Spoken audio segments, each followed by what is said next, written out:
my follow on my independent question is: has the secretary yet contacted, as he said he was planning to, his counterparts in Mexico?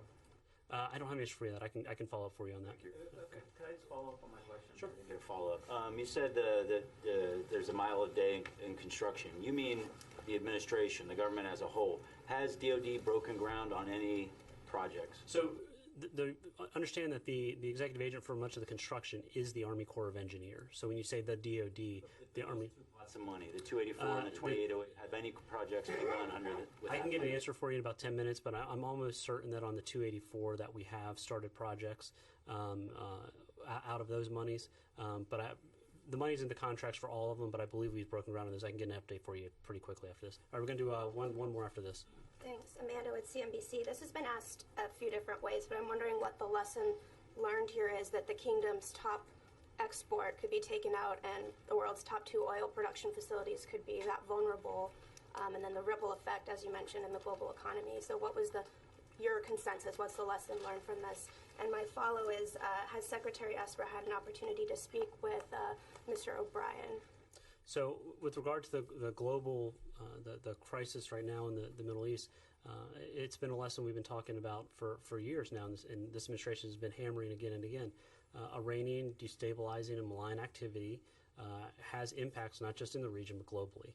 So what we've seen is that malign activity has now resulted in a major impact on the world's global supply of oil.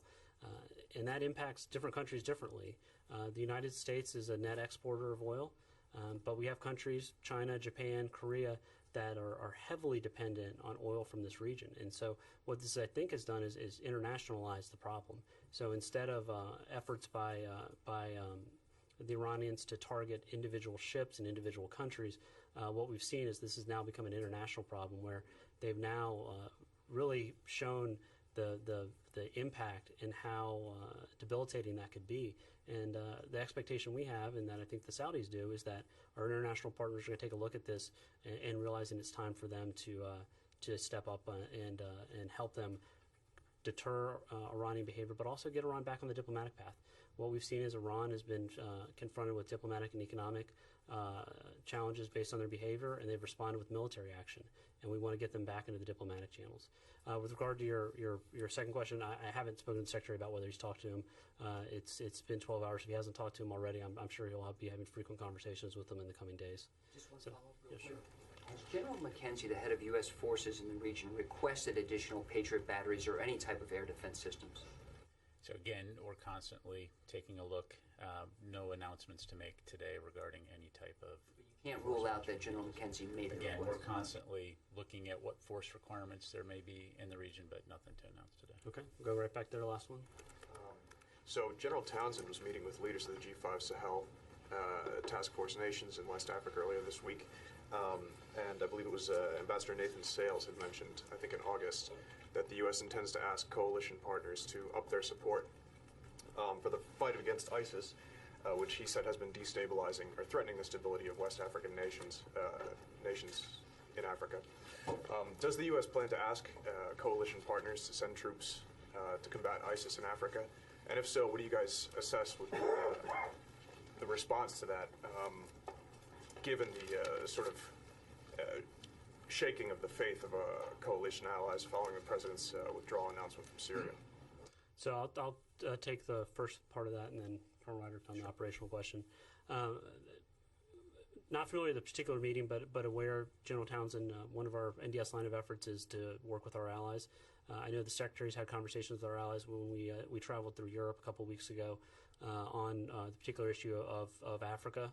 And we actually sat down with AFRICOM while we were in Stuttgart, and he received a briefing from General Townsend and highlighted some of the challenges in the region. So in Africa, there is the counterterrorism issue, which we've been working to highlight with our allies and make sure they understand that this is going to be an enduring challenge. But the other issue we've confronted in Africa is looking at China and Russia as they've attempted to expand their global reaches and in some cases destabilize some of our efforts in the region. And so it's kind of a complex issue, but that we're looking at. General Townsend obviously has the lead on that.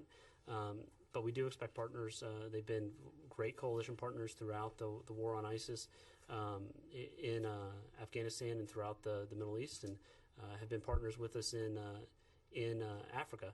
I think when we were in AFRICOM a few weeks ago, there was actually a case where the French military had helped airlift an American soldier who was injured in an operation and ended up resulting in saving that individual's life. So our allies are there with us, but we'll be looking to talk to him some more. I believe you've answered the question, sir, but was there one part about it that I he was just didn't wondering answer? if you guys have any intention of, in the future, asking coalition partner nations to send more personnel support to Africa.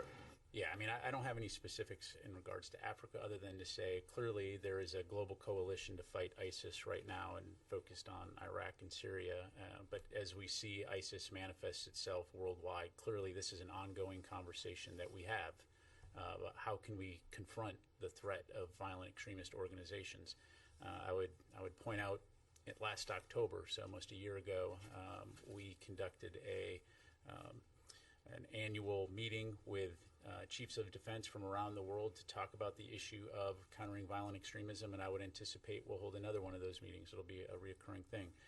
In fact, this is a constant topic of discussion among chiefs of defense, to include General Dunford. How can we address the threat of violent extremist organizations? So with that, thank you guys for your time, and keeping with our regular briefing schedule, we will see you guys again next September. So thank you. There's the follow-up to Travis's question. Is that good, everybody? The 284 funding, is that good, everybody?